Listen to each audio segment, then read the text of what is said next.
Okay. Well, thank you guys for taking this on short notice. I am trying desperately to put together a calendar that I can use this meeting for to see if you guys can check your calendars and then see if we can then figure out if we can get some consensus on these calendar dates being something that could be important to all of us. So that's the main reason why I wanted to call the meeting to look at our calendars. So if you guys can look at your calendars, open those up and see what we have for the week of December 5th and the date specific December 6th. And I'll tell you what those are. So if you're there is a production that will be facilitated by the A&E Network, the History Channel, for a project that Kareem Abdul-Jabbar is executive producing called Black Patriots. They've asked Mr. Powell and I to be involved with that project, and they are going to be coming from New York to film on location in LA, location to be determined, on a sound stage, interviews, as well as to help us with a episode of the Black Patriots project that Kareem is doing. So on that date, and it could be 5th or 6th or even the 7th, but December 6th is what I've asked them for.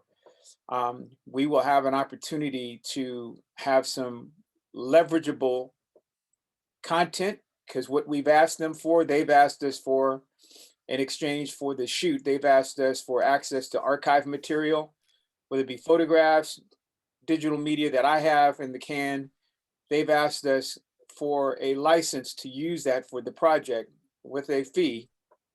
And in exchange, what I'm asking them for is screeners from any of the content for the A&E project that has not been aired yet, so that we can use these screenings and this content for educational purposes. Primarily what I want from the A&E and History Channel is I want them to provide a way for some students that I can access or I can mentor to understand all the processes used in getting a project like this planned, executed, post-produced, and into air. So I'm literally using them as a case study for how students can see a project that I'm involved with, that I have potentially some rights in, as to something that they can learn from. I've never been able to do this with something that I think is this compelling. But what I want to learn is whatever rights I can get from this is how can I obtain the rights to it to use to do something that we can tokenize. So that's kind of what I think the second part of this meeting is, not just the calendars, December 5th, 6th, and 7th. So if you guys have those dates available. Huh? December 6th is best for me. Okay, so that's what's best for me. And what I'm going to do is invite those who want to be on set to the set so that they can see anything that they want to see about how this project is coming about. But again, the focus is to interview Mr. Powell. They're giving us the script, shot sheets, and all the other things that will become part of the lesson plan that I plan on making sure students understand how something gets done.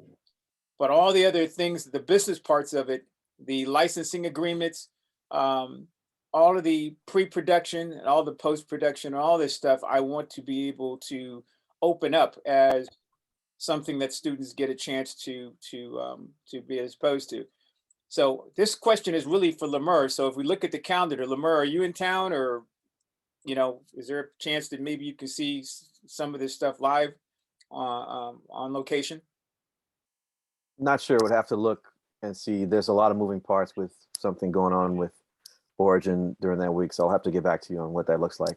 Okay, so my question is, can I take any of the things that I have rights to, like curriculum, lesson plan, the experience, can I tokenize any of this so that I can potentially use it for the school systems that I'm trying to influence on things that could make them aware that this is the kind of experience that I believe students should have as a job shadowing opportunity because they can't be on the set, in this particular situation. But I want to make sure that the experience is something that I can license to um, any of the classrooms, any of the departments who want to see how they can get their students to job shadow this kind of curriculum and lesson plan. Um, I mean, technically, you can create an NFT of it. I wouldn't say you can necessarily create a token economy around it. So maybe that's a nuance that we could talk further about, but it wouldn't take a whole lot for you to just go ahead and create which is effectively kind of a patent around it, right? Where you kind of instantiate it on chain. You can do that right now with any number of platforms, very simply to upload the documents and create a descriptor around it, and set a price for it. That price can be nominal or it can be significant, whatever you want. But you can then offer that to people to actually collect it, right? So any partner you're working with, say, hey, look, this is what this costs, and you can transact that way and take it out. So I would say it's more of an NFT than a token. Okay. And I might be mixing metaphors or terms here, but what I was thinking about is it, becoming a commodity that I could license, sell, or create some transactionable thing for the school districts, especially the classrooms, instructors that I'm working with who at some point might see some value. And not only this experience, but a series of experiences that I think I can create around projects that I'll have some part in. And literally, being able to really look at this as a virtual job shadowing experience that most people won't get a chance to participate in because of COVID, all the COVID protocols and all the productions that will never allow students as even interns to get back on sets, sound stages, and even into offices. So that's one of the things that I think the layers of things that I have in terms of content are to be questioned, but it's the experience that I believe can be commoditized as something that I think school systems would like to start to figure out, well, you know, how can we duplicate this? How can we replicate it as something that, could become, something that they can generate? But that's what I'm Right. looking to do. Well, just real quick, not to hog this conversation, but and it would be good to hear Terrence's point of view on this, but I think you just created the car NFT, that it's your foundation, and it has these traits, and the NFT is basically a key that you say, hey, look, institution A, B, C, Y, Z, so forth. Um, this is how you engage with my foundation is, through your donations, you can purchase the NFT. And once you do that, you then get access to my Discord, or you get access to whatever, social kind of, layer that you want to have out there, and allow them to ask things of you or just see the content that you have. But it's all behind that NFT kind of key wall, and you just carry that forward, right? Like that can be a really simple thing to do. Okay. All right. Now, looking at another calendar date, December 2nd. So if everybody can look at their calendars for December 2nd, I have a meeting, and this may be the most significant meeting I've ever had with the Department of Defense.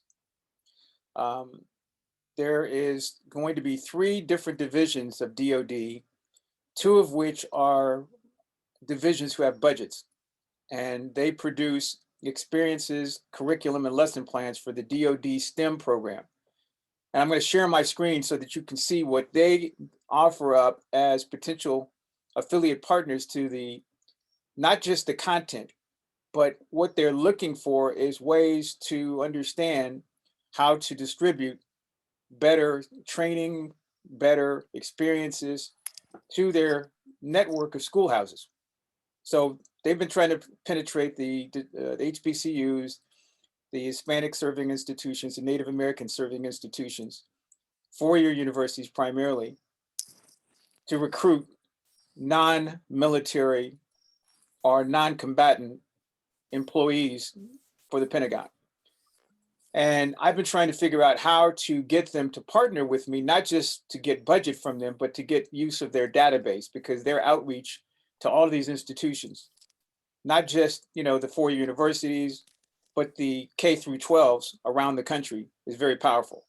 And the vendors that they have, that's what they have been tasked to do, is to do a lot of this training and a lot of this outreach to the STEM related programs in the K through 12 community college and four universities nationally. And why I'm looking at them being partners, I'm looking for reach and audience for everything I do. And so if December 2nd, I then can talk to them about experiences that I can either tokenize or NFT, so that they can understand that this is something that they can either become a member of, or that they can have some access to as we can create value for it. I think this can create for me a new exchange that I've never really thought about, which is how to just get them to give me what I'm looking for, which is a relationship in that database. I like money, but I want to be able to be a partner to get to their reach.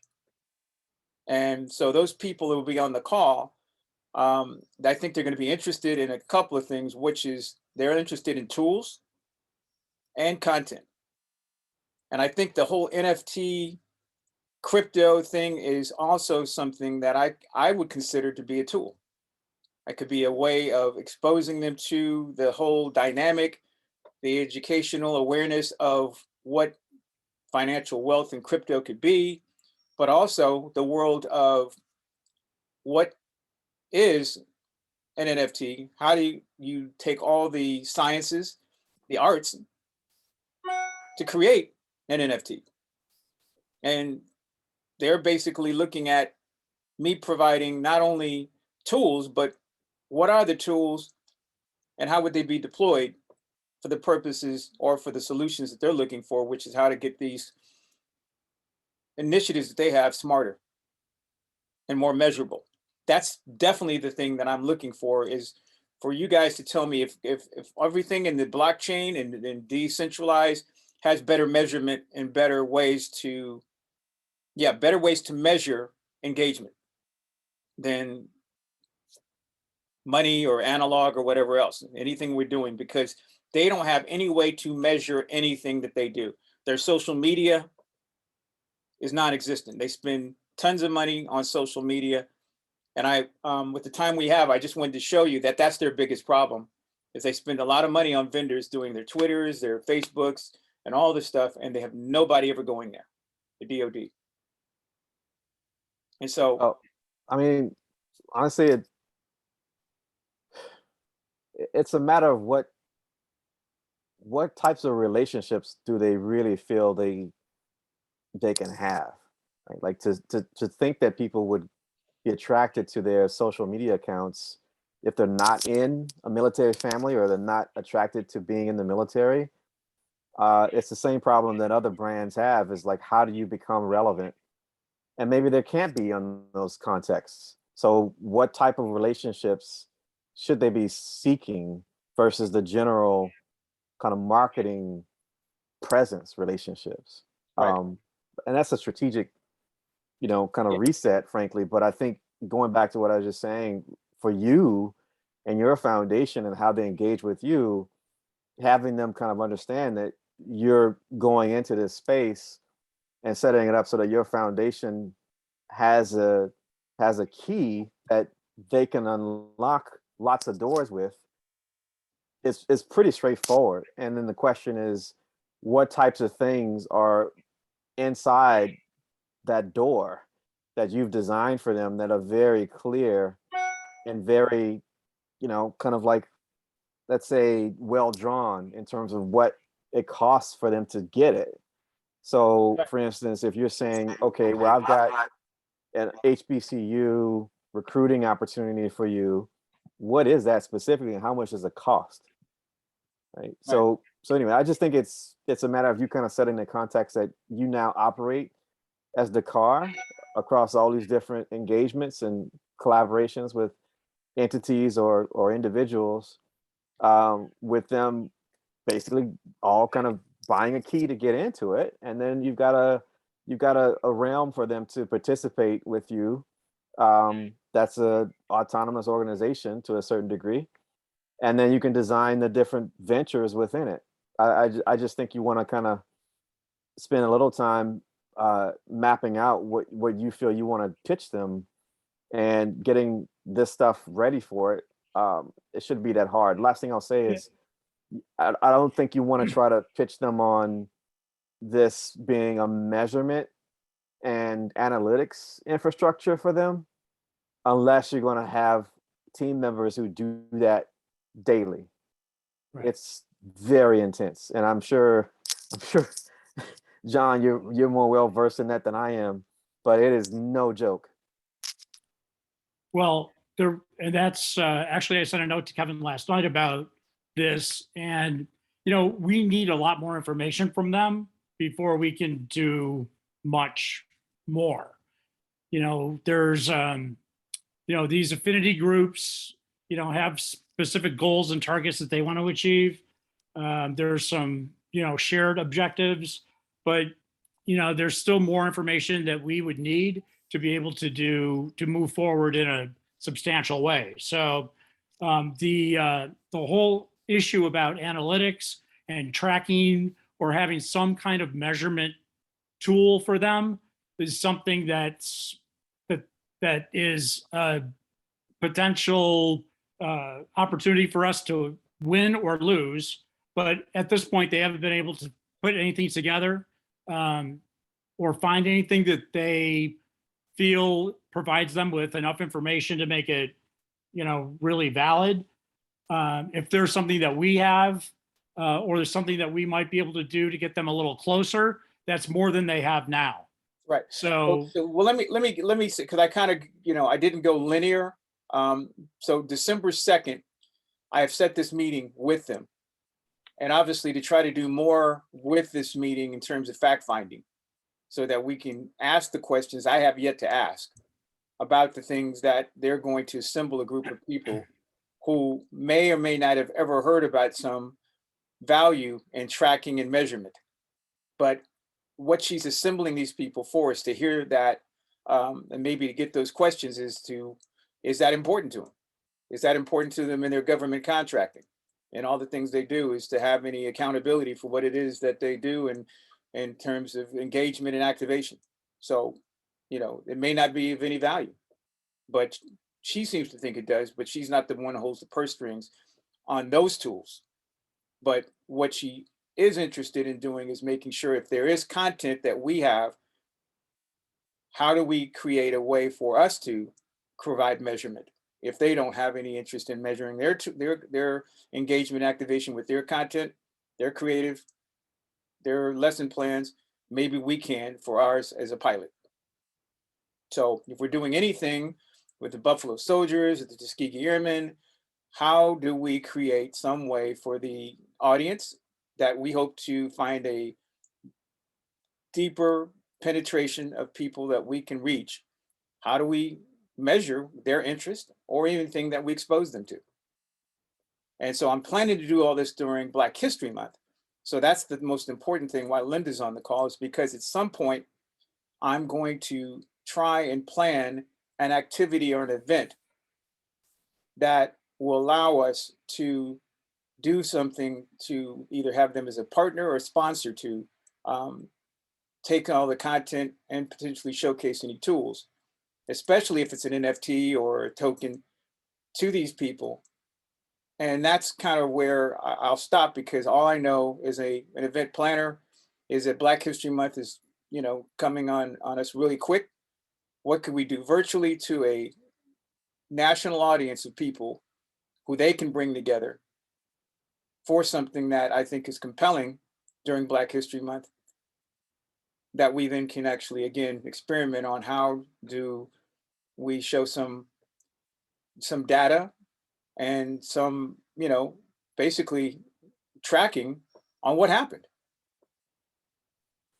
So it can, it'd be a report. And that's what I'm really trying to get at, is that, any event or activity, I'd like to be able to show a report, an after action review.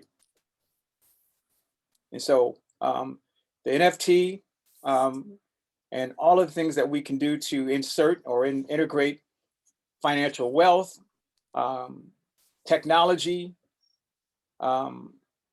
workforce, and really, again, what General Bray always says, opportunities for people to get better, smarter than from where we, where we stand, from where we need to be, is how do we get them better, smarter from our impact.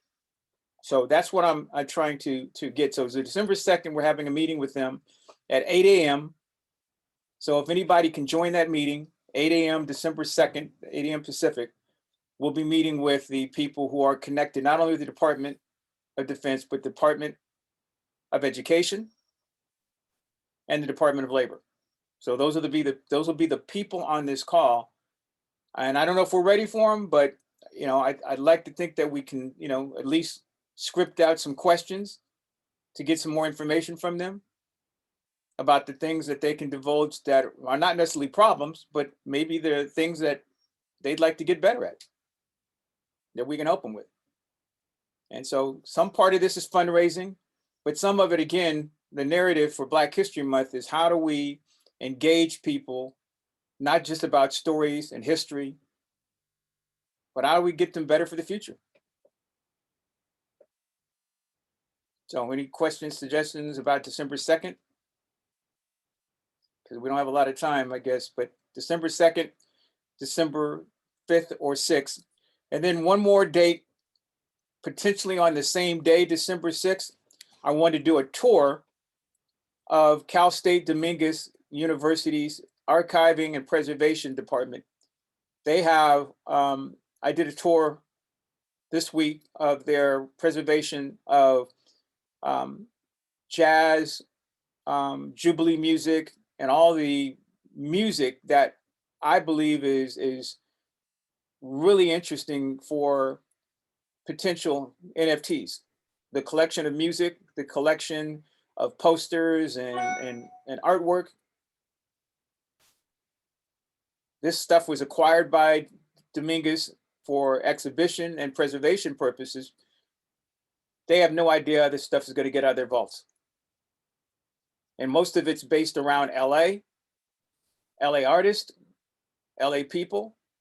So there may be an opportunity with this tour to figure out what can we extract from them that is online, or maybe that they can, commission us to do some type of work for an NFT, not just for them, but for us. Because they're trying desperately to figure out how to monetize their collections, because they're using all their collections to try to go to the National Endowment for the Arts and all these other grant makers, the Carnegie Mellons, for grants. So they can do deeper research, more preservation and archiving. But the student workforce part of it is they're trying to teach students about archiving and preservation. And I'm trying to figure out, if there's any certifications, curriculum that students can learn from their program that we can deploy in anything for Dakar about any collections that we acquire, or any collections that Linda may have, or anything that she might want to have in terms of preservation and conservation. How can we enlist any of the students we meet along the way to be part of either a fellowship or scholarship that can allow them to understand the business of archiving and preservation, and more importantly, the importance of it. So I said a lot there, but that's why I think Cal State Dominguez has a interest and a potential partner. So I threw a lot at you guys, but so December 6th, Kareem, Cal State Dominguez, December 2nd, DOD. I'm trying to plan at least one thing from each one of those that we can integrate into something we can do during Black History Month. So Linda, do you have any comments, anything that sparks anything from you?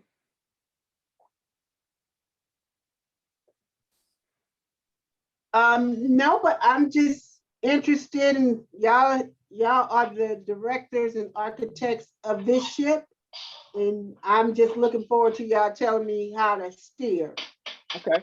Well, and again, even using the city club, I haven't even really figured out what I do with my membership to do anything other than, kind of fold myself underneath you to make sure that, I can exploit all of the things that we can do or we can do to help you so we can learn how to use my membership down the road. Because I don't think I can learn anything in 2 or 3 months to really be able to fully use the membership.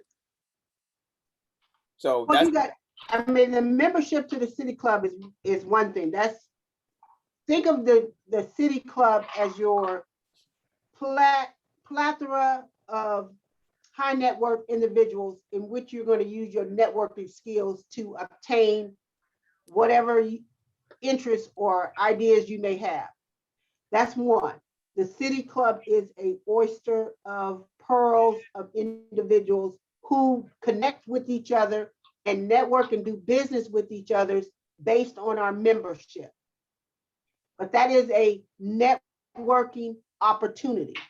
Like I shared with you, and I continue to say, membership has its privileges, and people do business with who they know, love, and trust. And so in any aspects, if I am to introduce or to say to any one of my members of the city club, hi, this is Kevin, this is a new member, he is with Dakar, he blah, blah, blah, blah, blah, blah, blah, blah, blah. It's then upon Kevin to form that relationship with that individual that I'm connecting you to. They're just gonna take my word on who I'm connecting you to them. Networking is a serious art form. I don't want to really go deep into it. I've been taught this artwork of the best. And it's not something that I take lightly. And it's not something that I just give freely either. absolutely. And I'm not a scientist with it or an artist, but I think that I can blend some best practices of it, but I've also made enough mistakes in it that I'm still way open to learning how to use the city club platform for good for the students that I serve. And that's really what I want you guys to know is that I want to do good for Dakar, my nonprofit organization, for my mom, but I still have a lot of students I've yet to meet and some that I've met that I haven't been able to do a damn thing for because Absolutely. I haven't, huh? I said, that's absolutely great because like I had shared with you, my son, I started a Team Thursday up there at the city club, which never really took off. So it's a Facebook page been created. That could be the space in which we use that opportunity to introduce our young students to networking. It is very important that they learn how to network at a young age.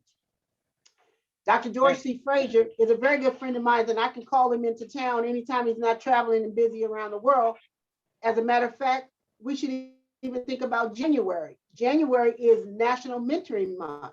So if we're talking about students, we bring them into months and space and time where it connects with them. I can create an event in January around mentoring. I can have the club to help sponsor that type of a cocktail reception because I've been able to leverage that kind of support because I'm a member. So when you think about all the ways in which you can utilize the city club, think outside of the box and be able to work whatever avenues that we need to work in this space. Well, like okay, right. So you just sparked a lot there because my whole program is underpinned by mentorship. I'm a member of mentoring.org. And so, they have their National Mentorship Summit in Washington, D.C. every year, but, obviously COVID's killed that. So it's all virtual, but they have underpinned everything that I do. So most of everything that I've done good for any of the kids has been through volunteerism. And so John and Lemur are both mentors. And so that's the reason why they're in. And then Shoni, the young guy, he's a mentor, but he's really a mentee. That is the reason why I'm using him, because I'm trying to find a way to get to an important part of mentoring is peer-to-peer mentorship, because it's nice to have adults and professionals, but young people, especially young older people, really relate to young older people. Do you see this book that I'm holding up? Mm-mm. Your video's off. Oh,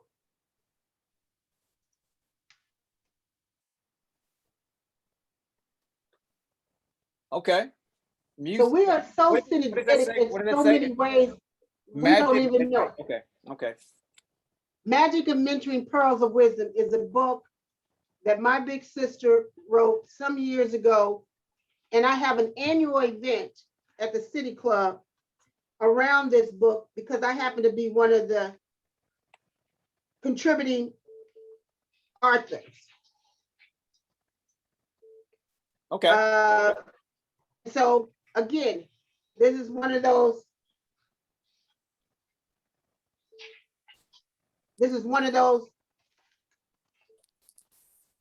my story in this book. I don't know if you can see it or not. No, I can. It's a little fuzzy It's for me, kind of but blurry. I'm putting But it. I say that to say, this is our window into the City Club in January if we Okay. choose to Well, make anything mentoring. right. So mentoring month being, the thing that again provides awareness and exposure. I don't know if you know about the whole, and this is Flamur. Do you guys still do anything mentoring with Valence? Sort of. I mean, there's definitely some layers to how that all works. It depends on the cohort, so to speak. Like what's the ambition from the mentee. But then there's just like straight up member one-to-one connections that can be established. So yes, and a larger program sense, sort of. Right. Well, so my whole idea about exposing people to the notion of mentoring is making sure they understand what mentoring is, because there's a lot of fragmentation in mentoring as far as I'm concerned. And so what I learned about mentoring from mentoring.org is there's a workshop that allows people to get better at the practice of it. As Linda said, it's an art. Networking is an art and a science, but mentoring is definitely that. And so I would like to think that if we can talk about some of the best practices of mentoring in the areas of influence and impact that we want to have, I think that was what we can do, is to showcase, some of the success stories of what mentoring can be and some of the faces of mentoring, especially some of the young people. Right, we could put on like a luncheon. Y'all are the panelists. It's a $25, $30 lunch where you're talking around mentoring. You invite mentors. It's that simple in terms of our networking ability to share and spread whatever it is that we want to do. Maximizing your membership, Kevin, is strictly on how you phrase it or how you want to use it. Like I told you, I've been there for 4 years. I'm into music, I'm into jazz, I'm into so many areas that I move myself around the club based on whatever it is that I want to do. Okay. So the reason I'm in the art. Well, I'm down for that. I mean, as a matter of fact, I can pivot very quickly to putting together some experience where we can showcase Dakar's network of mentors, mentees, but not to get too historical, but just to talk about some of the things that we are doing, planning on doing. That would be easy. And really, our area of mentorship is in the arts, and to some degree, where art and creative and tech kind of meet up.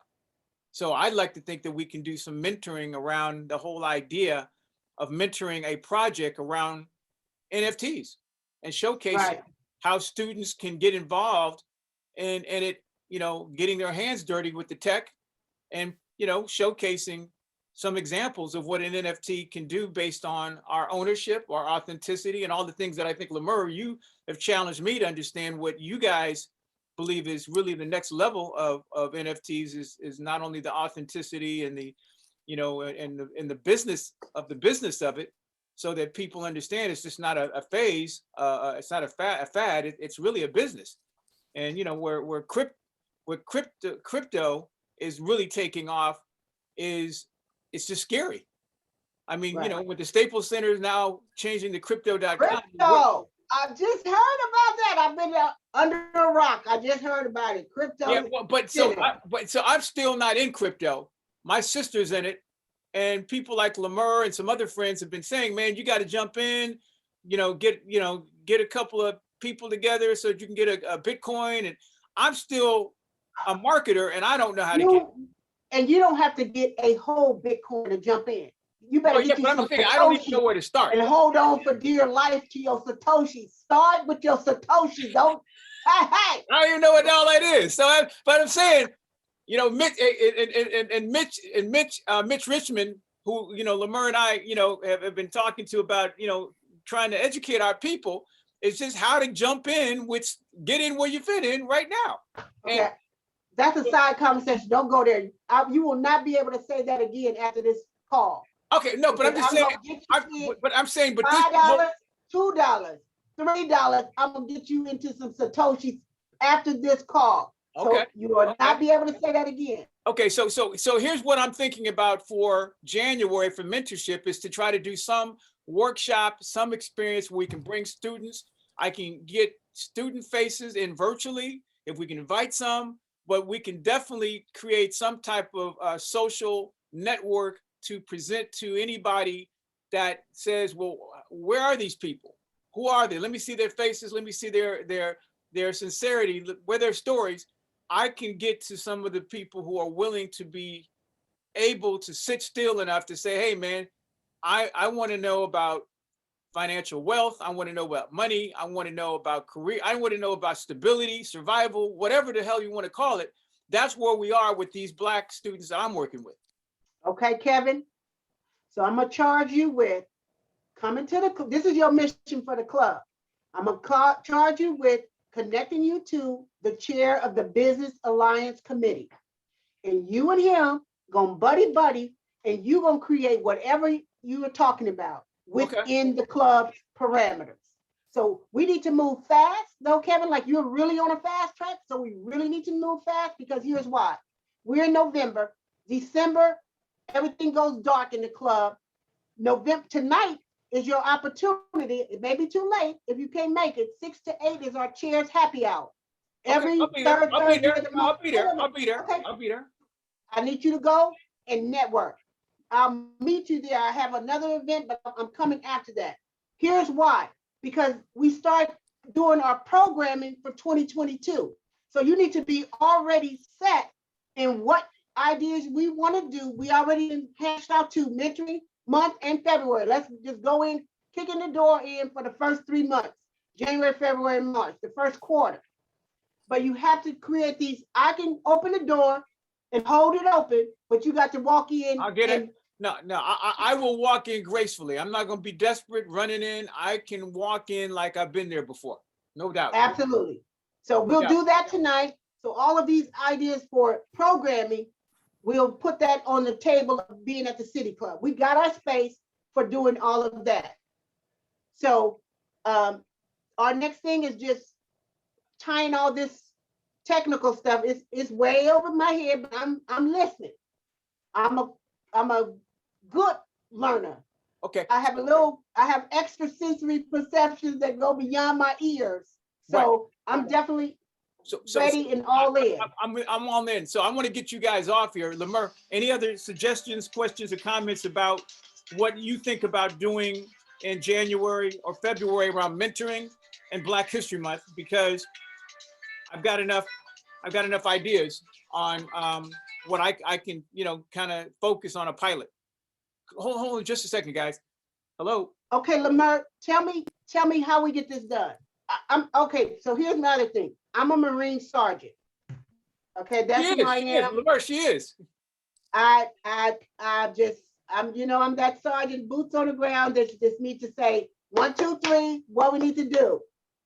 Follow. Make sure it works and keep moving. I'm not into a whole lot of. I do Zoom calls it seems like every hour on the hour. When I get off of this one, I got another one. So I'm zoomed out so much to the point I've called myself a Zoomologist, and I help people to get on Zoom and do all that.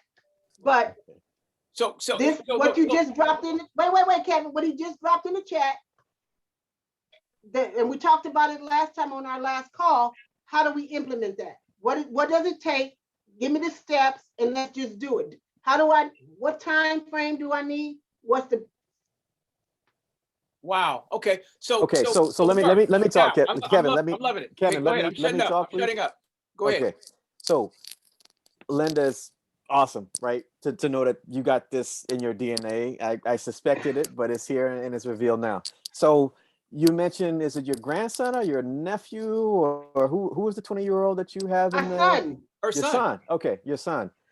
If you can share with him this link, Aragon, and Aragon is something that I would like to be And he's set a up. gamer for heart. That's a whole nother world of his. I have to, but go Okay, ahead. well, he will get this. This is basically a turnkey, do-it-yourself, create a DAO infrastructure, right? So Okay, he can see this and say, okay, I'm gonna text this to him and my partner right now.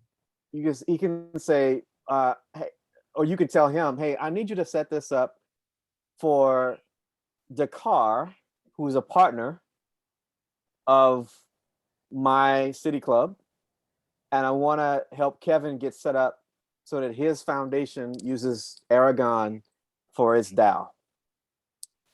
Right now, Kevin, so you understand, Aragon's one of the like best infrastructures for DAO creation, irrespective of fundraising, but just generally, it's an infrastructure that's been designed literally for what you're doing, which is taking your foundation into the blockchain space and making it easy for people to join it, administer it, participate in it, right? The second thing is, Linda, is that thing that I showed yesterday, Syndicate, and I'll put it in the chat again. But if your son can take a look at that and say, okay, I actually want to go ahead and start to lean into this. Some of the tools aren't quite ready yet for Syndicate, but I would suspect they're probably going to be done before the year end. But Syndicate is the fundraising kind of infrastructure to go along with Aragon. So Okay, these are the first couple of steps that I'm recommending, is that we get Dakar, and whether it's City Club or it's your own jazz kind of music infrastructure set up as a DAO as well. So okay. that, Well, I think us individually, because City Club, we now talking corporate and right, individual, too much red tape, right. So politics, I don't want to deal with. your own As a organization, member, we got our own thing we can do. right? So the Lamert Jazz The DAO, Mer whatever, Park Jazz and Blues Society. right? So you can put that acronym as the DAO, whatever it is, and then you got the Dakar. So set up two, have your son set up those two, and after that, then we can talk about, okay, now we're going to create an NFT as the membership key to get into the DAO, right? So people that basically like a So as we membership, network with our friends within the club, we're talking and we're networking and we're saying, come join us over here in our DAO. right? And so part of it is, if they want to get into it, and this is a question for you, do you want them to have gotten an NFT, gone and purchased one, or can they come in and then they get the NFT and then they level up to another kind of like tier? Okay, now you're going over my head. I gotta slow down, go back. One step, 2, 3, 4. What is the DAO doing and what is the NFT and how does it make Okay, sense? okay. Here's a I got metaphor, right? Here's a metaphor. So you and Kevin and John are now gonna go to a Clippers game at Crypto.com Arena, right? So, You, okay, so it is crypto.com. Yeah. oh People yeah, keep, Yeah. Start December 25th. okay, December okay, so 25th. let me just Staples Centers is you gone. pause Yeah. right there. December 25th. Dr. George Fraser is suing crypto.com right now. They stole $18,000 out of his wallet. Oh, y'all don't even know how the synergy is working here. Lordy Jesus. Oh my God. OMG. Oh Lordy. I know, I'm surprised he ain't hit me up and said, what the hell? But so this just happened a couple of months ago. He is about to, okay, this gentleman is about to take crypto.com to task around making sure that the wallets are secure because of the fact that they stole $18,000 from him personally. And I'm talking about getting involved with making it a law and this and that. it's hot right now. Oh my God. I thought when they said crypto, I heard the conversation, but I really didn't dive into it. And some people was just saying it was a crypto center. I'm like, no. Crypto center don't mean nothing. This has to be crypto.com, the actual company that is, okay, keep going. I'm sorry. I just want to drop that right there. Keep going. Well, but just also for Kevin's awareness of it all, you know, crypto.com is like Coinbase and a few others. They're centralized exchanges, right? And what they're really doing is they aren't technically doing real blockchain transactions. What they are doing is order books that are just like traditional Wall Street exchanges. So they see a ledger coming in as like an order and a ledger order going out, and they make match kind of transfers happen, right? It's really efficient because you're not actually dealing with the chain itself, right? And this is why the exchanges make so much money, is because they charge you for doing that. Whereas if you're on the chain, like Aragon, right, you have to wait for Ethereum and these others to confirm the transactions. So it's technically not good for commerce to happen in the most like one-to-one peer-to-peer ways at scale, but you get that certainty and you avoid the issues that her colleague is dealing with, where the stuff is just sitting on someone else's ledger, which is frankly very vulnerable, right? Yeah.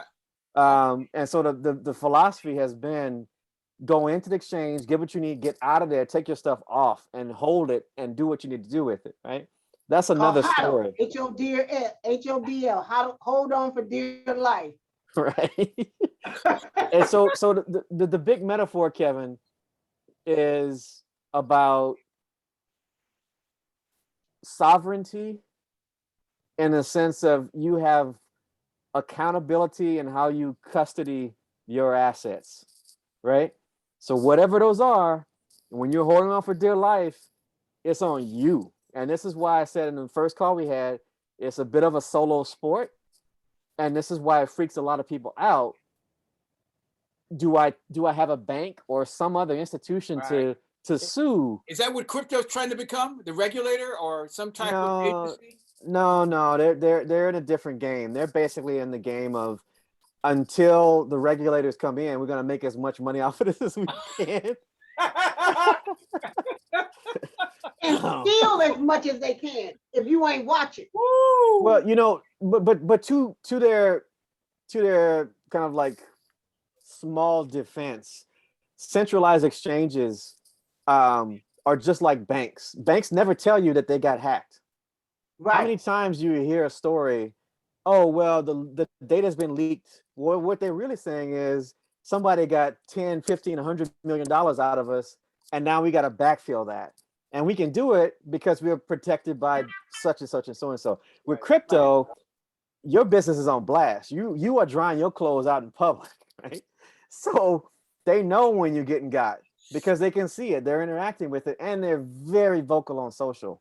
So anyway, this is a whole other layer to the new frontier, Kevin, because it's wild. I can tell you all kinds of crazy And stories. that's what he put in his document to them. This is a wild, wild west going on right now. But this is why I want to. Just sorry to cut you off, but I want to make sure you get this part. As you go into this, there is a balance around what you say about what you have in this world.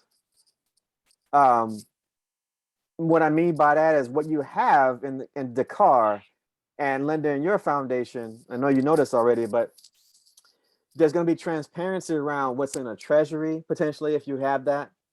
There's going to be transparency around what fees are being exchanged and or kind of put in and so forth. This is all new behaviors for nonprofit and for-profit companies. And when you have that, you're now under scrutiny at a whole other level. So when you go into these things and you're talking about the individual that has holdings in conjunction with what they're doing with the nonprofit, you have to be really sharp about that, because the vulnerability factor got multiplied many hundreds of times. Right. So here's where I am. So Linda, I'm going to have to use you because you know more about crypto and anything that I can articulate to any potential member, investor, sponsor, ally than I I don't want to can right be, now. No, You ain't no, wait a gonna minute, do- wait a minute, wait a minute, wait a minute. Even tonight, I can't talk about it because You ain't I don't talking know. about that tonight. Nope, nope, nope. You are not going there tonight to talk about nothing about crypto, nothing about what we're doing, nothing. Okay, Your assignment for tonight is just to network. okay. So here's what Introduce yourself as Kevin, the new member. No background. You're Okay. just, So just this is collecting the art cards, of just networking. collecting cards. Yeah. Yeah. And most of them gonna be digital, so make sure your phone is charged up and you do a QR code. Ain't gonna be no business cards handed out, okay? Right. There's a And few old schoolers, but everybody is digital. right. QR codes and bring it right into your phone. Yes. So make sure that's happening. Okay. So tonight, again, we ain't talking about what we're doing here. Okay. Okay. You're a new member. Actually, I'm gonna go out and buy a new phone because I got old technology. I'm gonna go buy a phone tonight. You're gonna need it. Okay. Okay. So Linda, back to your question, and Kevin, Right. I'll let you take it out. But I would just say, have your son work with you to establish those two. Well, I just sent it to him and my partner so they can start taking a look at it now. And I just need to, once he hits me back, once he hits it, he gonna know what to do with it, or it's gonna be self-explanatory, or he gonna need some coaching. Right. So Linda, are you a nonprofit? Yes, Okay. 501c3. Are you private or public foundation? public. Okay, I'm a private foundation. I have a public one that's going to be available for me in about maybe the next 2 weeks, but I'm a private foundation, but I have a public one also.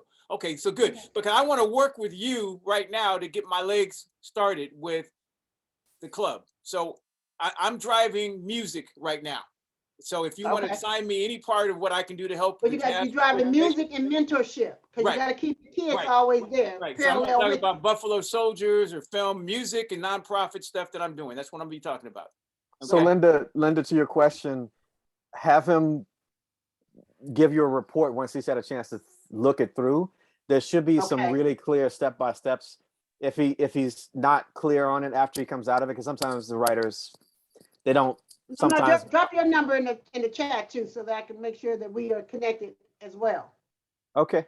But that's the first step. The second step would be, getting Kevin set up with the wallet, right? Hey, Kevin, like, okay, you're going to have to get you a MetaMask or whatever it is, to kind I of recommend the Edge wallet, but okay. Anything, yeah. just wallet get of started, choice. man. Just open me an account, just like I'm going into the bank for the first time. Just open. Yeah, Tonight we will do that on your phone, Okay. Yeah, on your and- new phone that you will get. Yeah, I'm going to get a new phone right now. And John Okay. the same, Others and go get a phone. and John too. But John don't have a wallet either? No, he doesn't. He doesn't. So, Okay. I'm Do. recording. I actually do. Oh, you do I have a do. wallet. I do have a wallet. I just happened last week, as a matter of fact. Oh man, you sneaky dude, man. Okay, you didn't tell me that you Trying to get caught up on all this stuff. Man, don't get out of here. Okay. Crazy. That's the Craziness. beauty, that's the beauty of this. Hey, and John, before I take this out, John showed me the Odyssey studio, and Lemur, I think we mentioned it last conversation. Man, this broadcast facility, the studio, the sound stage, the broadcast facility, all that stuff that they were talking about 2 years ago, I saw it for the first time. John was going to make it available for us to use for the event that we did, Linda, Wednesday at the U.S. Bank facility. This is like a multi-million-dollar facility that we have a chance to do something to educate, broadcast, and show people that we're serious using the best broadcast studio in LA right now. Okay. I've seen a lot of stuff, but man, this is it. So Lemur, that's why I'm thinking if we have something that we want to do to create and syndicate programming and education around what we're doing, John, I don't know what you're thinking, but I want to use that studio for the first time, doing something that we can really. And I'll drop this to you too, because I gotta jump out for another call. Any program that you would like to do on the 1st or 15th, I have Barbara Morrison's Performing Arts Center. Oh, Stage, great. streaming, sound, lights, all that's in the studio. So that's 2 dates every month, starting in January, the 1st and the 15th, no matter what days of the week they land on, those are my days. Me and my partner, we've curated those days to do whatever kind of programming we want to do. So keep that, that's now being offered up to this collaborative. Okay, cool. All right, so I gotta jump off because I got another all right, one so, at 11. I gotta get out of here too. But thank you Lamar, guys. did you drop your number? Yes. So look, he did. He put it in the chat box. So December 2nd, DOD, December 6th, the Kareem A&E thing. So we're gonna try and figure out between now and those dates what we can do to capture those stories and partners who are part of this coalition and are willing to do something that we can make, you know, a united front. You know, so that's what I'm going to be doing is calendar dates and just stacking allies. So any suggestions, questions, or comments before we get out? When's our next call? Are we gonna synchronize a scheduled time? Yeah, what I'd like to do, and I'm going to send out a question about what we can do like as a weekly update leading up to December 2nd, because that's coming up next Thursday. So I'd like to maybe meet up next Monday if anybody has. Mondays work for me because I don't work for anybody on Monday. So Okay, Mondays Lamar, work for me. Monday, Lamar, do you have a small little time you can give us on Monday? The earlier the better for me. 8 o'clock? How about 8 o'clock Monday? Because I know you're swapping out dates and times, man. So what about 8 o'clock Monday next week? Yeah, it looks good for now. Okay. So let's go ahead and put that on. Let's lock it in. Okay, 8 o'clock Monday. Okay. All right, guys. Thank you again for your time and energy. And you know, Linda, I'll see you tonight. Okay. Yes. Okay. All right. See you guys. Thank you, See you guys. later. All right. Bye-bye.